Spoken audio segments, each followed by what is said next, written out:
কয়েকদিন যাবৎ রোজা রাখতে রাখতে মুখটা যেন কেমন ফ্যাকাশে হয়ে গেছে আর ভীষণ ঠান্ডাও লেগেছে। তাই ভাবছিলাম একটু মজা লাগবে, মুখে রুচি আসবে, এরকম কিছু রান্না করি, খুবই ঝটপট 2 থেকে 3 মিনিটে। তো আমি কি করলাম, ভাবলাম যে রুই মাছ যেহেতু আছে তাহলে রুই আর সরিষা করি। তো খুবই ঝটপট, যে কথা সে কাজ। আর রোজা থেকে কি খাবো সেটা ভাবতে ভাবতে কিন্তু অর্ধেক দিন চলে যায়, আর যা খেতে ইচ্ছে করে সেটাই রান্না করার চেষ্টা করি। চলুন তাহলে রান্নায় চলে যাই। আসসালামু আলাইকুম, কেমন আছেন সবাই? আশা করছি অনেক অনেক ভালো আছেন। আলহামদুলিল্লাহ, আপনাদের দোয়ায় আমি অনেক ভালো আছি।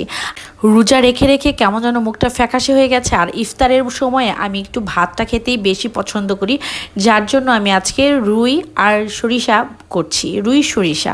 যাই হোক, প্রথমে আমি হলুদ সরিষা আর লাল সরিষা খুব ভালোভাবে ধুয়ে নিয়েছি। এরপর একটি শিলপাটায় কয়েকটা কাঁচা মরিচ আর লবণ দিয়ে খুব ভালোভাবে বেটে নিয়েছি। আর বিশ্বাস করেন, আমার বাটা দেখে অবশ্যই বুঝতে পারছেন আমি কিন্তু তেমন একটা ভালো বাটতে পারি না, তারপর চেষ্টা করি শিলপাটাতে বাটতে।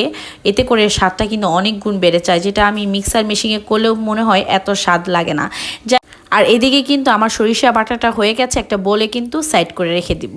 এরপর আমি কিছু ঘাড়া নিয়েছি, যেটা রুই মাছের ঘাড়া। যাই হোক, সেটা কিন্তু আমি একটু হলুদ, মরিচ, লবণ, আদা বাটা, রসুন বাটা দিয়ে খুব ভালোভাবে মেখে প্রায় 5 থেকে 10 মিনিট মেরিনেট করে সেটা আমি ভেজে নিচ্ছি সাদা তেলে। খুব ভালোভাবে ভাজতে হবে যাতে লাল লাল হয়ে যায়, সেভাবে লক্ষ্য রাখতে হবে। আর বিশ্বাস করেন, এই রান্নাটার মধ্যে মাছটা একটু কড়া করে ভাজলেই বেশি ভালো লাগে। এপিট উপিট করে খুব ভালোভাবে ভেজে নিচ্ছি, যাতে কাঁচা ভাব না থাকে আর লালচে হয়ে যায়। আর এতে করে দেখতেও ভালো লাগে আর স্বাদটাও কিন্তু অনেক গুণ বেড়ে যায়। যাই হোক, আমি কিন্তু সব কিছু ভাজা হয়ে গেলে আমি কিন্তু উঠিয়ে নিব। উঠিয়ে নেওয়ার পরে একটি কড়াইতে কিছু দিয়ে দিচ্ছি সয়াবিন তেল। আর আমার মনে হয় সরিষার তেল দিয়ে রান্না করলে বেশি মজা হতো। আজকে যেহেতু বাসায় সরিষার তেল নেই, তো আমি সয়াবিন দিয়েই করছি। এরপর আমি ফোড়নে দিয়ে দিচ্ছি কিছু আস্ত কাঁচামরিচ আর কালো জিরা।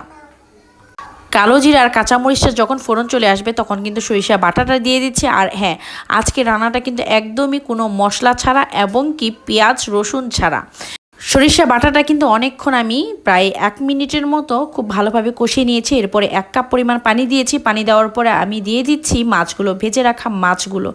দেওয়ার পরে আমি 4-5 মিনিট আমি কিন্তু একদম হাই আঁচে রেখেছি। আর এর মধ্যে টেস্টের জন্য অল্প কিছু পরিমাণে দিয়ে দিচ্ছি চিনি। আমার কাছে এই সরিষা রুইয়ে একটু চিনি দিলে বেশ ভালো লাগে, তাই আমি দিচ্ছি। আপনারা চাইলে সেটা স্কিপও করতে পারেন। তো আমি কিন্তু একদমই বেশি সময় এই সরিষাটা জাল দিব না, তাহলে কিন্তু সরিষাটা তেতো হয়ে যাওয়ার সম্ভাবনা থাকে। আর আমার রান্নাটা কিন্তু প্রায় হয়ে এসেছে, আমি এখন নামিয়ে নিচ্ছি। যখনই তেল তেল চলে আসবে তখনই কিন্তু তরকারিটা নামিয়ে নিতে হবে। আর আমার ভিডিও আপনাদের কাছে কেমন লাগছে অবশ্যই জানাবেন। ভালো লাগলে লাইক শেয়ার কমেন্ট করবেন। প্রত্যেকটা কমেন্ট আমার জন্য অনেক অনেক গুরুত্বপূর্ণ। আর কমেন্টে অবশ্যই জানাবেন যে রান্নাটা কেমন হয়েছে, ইনশাআল্লাহ। তো ভালো থাকুন, সুস্থ থাকুন, আল্লাহ হাফেজ।